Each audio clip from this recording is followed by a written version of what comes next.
It's a very unique mix of we got this, we know what we're doing, and oh my God, we don't know what is happening. This became the most healthy, I think, collective community services landscape I've ever seen, just because we all needed each other. We all needed to understand what each other did so that we could call on each other as we needed, and also just really kind of say, hey, I'm here and this is what I do when that was needed as well. So the 2022 floods far exceeded any flood event that had happened prior to it by at least 2.5 metres. So even people who had a fair degree of flood literacy were caught unawares. So yes, Uniting was the first RSS, which is the Recovery Support Service for people recovering from major disasters. 10,000 plus homes were affected in the floods. There's a lot of other extenuating factors as well, like you might be working with people who live with an experience of disability.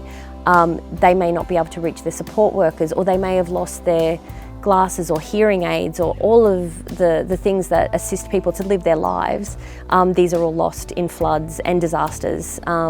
So you really need to be acutely aware of all the individual ways that people need to be supported to live lives that make sense, and then be able to navigate their way through the impact of the disaster.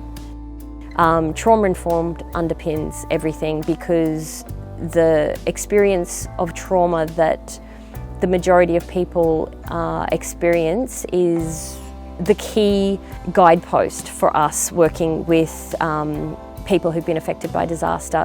I think we were really fortunate really quickly to have leadership that recognised the level of trauma that we were all being exposed to. The weekly team meeting became a hallmark of Recovery Support Service, and it just became that touchstone that we could gauge each other's own reactions to things. We could bounce off each other. We became really invested in self-care, absolutely, but self-care in context of collective care. So that was a really big part, I think, of our ability to maintain the level of service that we were able to give in a healthy way that enabled staff to keep working in these really tricky circumstances.